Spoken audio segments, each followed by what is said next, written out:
भारत देश में राम मंदिर बनने की खुशी में सारे देशवासी बहुत खुश थे और रामलला की मूर्ति स्थापना वाले दिन सभी लोगों ने दिवाली मनाने की सोची। दिवाली का समय आते ही रमेश नगर में चारों तरफ खूब रोशनी और पटाखों का शोर शुरू हो गया। एक दिन छोटू और पिंटू नाम के दो बच्चे आपस में बैठे बातें कर रहे होते हैं। तभी छोटू पिंटू से कहता है, अरे पिंटू, पता है मेरे पिताजी इस बार ऐसा रॉकेट लाएंगे जो हम सबके घरों से ऊंचा जाके फटेगा।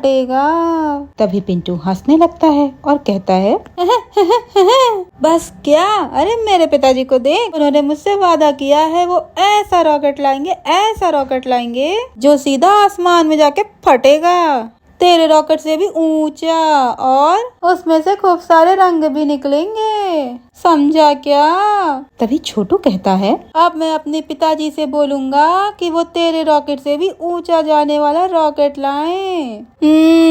छोटू और पिंटू अनजान होते हैं कि कोई उनकी बातें सुन रहा है। उनके सर के ऊपर एक चुड़ैल बैठी हुई थी। चुड़ैल उन दोनों की बातें सुनकर कहती है, क्या बातें कर रहे हैं, ऐसा भी कुछ होता है क्या? हमारे चुड़ैल लोक में तो इस तरह की कोई चीज नहीं होती, और हम दिवाली भी बिना पटाखों के बनाते हैं। और ये बच्चा क्या बातें कर रहा है, और अभी तो दिवाली गई थी, साल में 2 दिवाली। चुड़ैल बच्चों का पीछा करने लगती है। पिंटू अपने घर जाता है। पिंटू के पिता रामलाल रॉकेट लेकर आए होते हैं और पिंटू से बोलते हैं,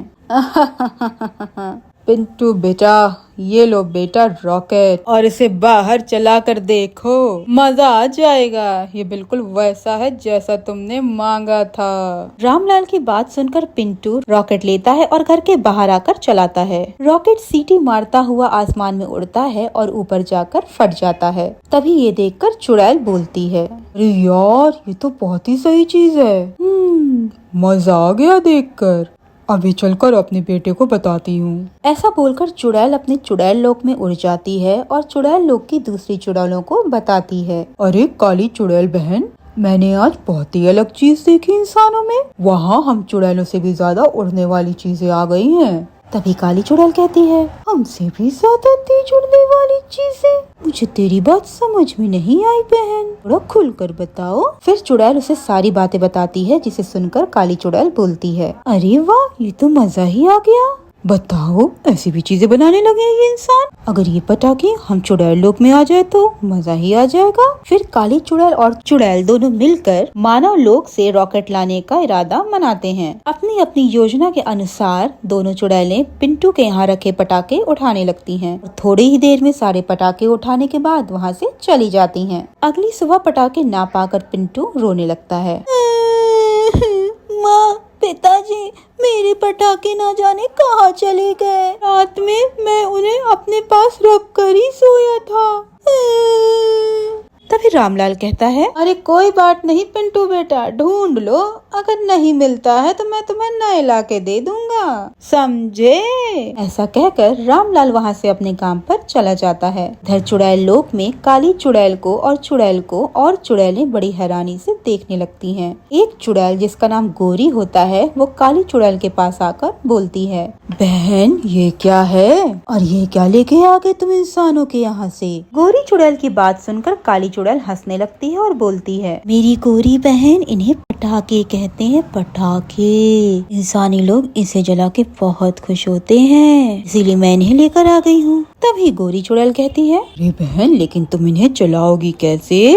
इन्हें तो चलाना पड़ता है। गोरी चुड़ैल की बात सुनकर काली चुड़ैल कहती है, अरे तुम चिंता मत करो गोरी बहन, मैंने इसे इंसानों को देखकर चलाने का तरीका सीख लिया है। ऐसा कहकर काली चुड़ैल एक रॉकेट लेती है और उसे आसमान की तरफ मुँह करके चलाने लगती है। रॉकेट आसमान में उड़ता है और जाकर फट जाता है। ये देखकर सारे चुड़ैल लोक के निवासी खुश हो जाते हैं। तभी गोरी चुड़ैल बोलती है, वाह काली चुड़ैल, क्या चीज है, मजा आ गया, लाओ मुझे भी दो।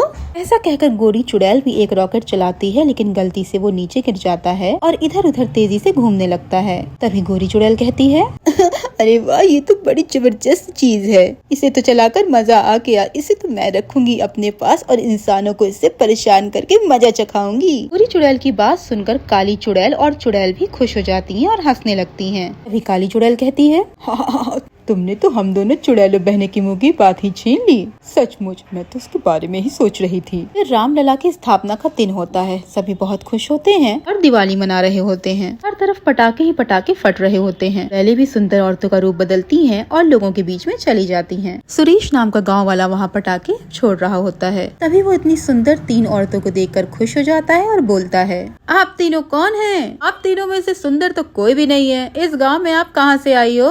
सुरेश की बात सुनकर तीनों चुड़ैलें हंसने लगती हैं और बोलती हैं। ये पहली चुड़ैल कहती है मेरा नाम कामिनी है और ये मेरी बहन उर्वशी और रंभा है। दोनों यही पास के गांव में रहती हैं। आप लोगों के गांव की दिवाली के बारे में बहुत सुना है, इसलिए हम तीनों यही दिवाली मनाने आ गयी। औरतों की बात सुनकर सुरेश खुश हो जाता है और बोलता है, सही कह रही है कामिनी जी, हमारे गांव की दिवाली तो सचमुच बहुत ही मशहूर है। अच्छा हुआ कि आप यहाँ आ गई, अब तो दिवाली का मजा दुगना हो जाएगा। सुरेश को 3 इतनी सुंदर औरतों से बात करता देख उसके दोस्त कलुआ और राजन भी देख लेते हैं। तभी कलुआ और राजन भी सुरेश के पास चले जाते हैं। सुरेश कलुआ और राजन को चुड़ैलों से मिलवा देता है। फिर सारे मिलकर दिवाली के पटाखे फोड़ने लगते हैं। सुरेश बहुत खुश होता है। तभी उर्वशी एक रॉकेट लेती है और गाँव वालों की तरफ मुँह कर चलाने लगती है। ये देखकर सुरेश घबरा जाता है और कहता है, ये क्या कर रही हो उर्वशी? अगर तुम ऐसे रॉकेट चलाओगे तो किसी को लग सकता है, ऐसा मत करो। सुरेश की बात सुनकर उर्वशी हंसने लगती है और बोलती है, अगर पटाखे जलाने में मस्ती ना की तो क्या मजा है? अरे बस तुम देखो, तुम्हें भी मजा आएगा। ऐसा कहकर उर्वशी रॉकेट को नीचे रखकर चला देती है। रॉकेट सीधा उड़ता हुआ एक आदमी की धोती में गिरता है और उसकी धोती में आग लग जाती है।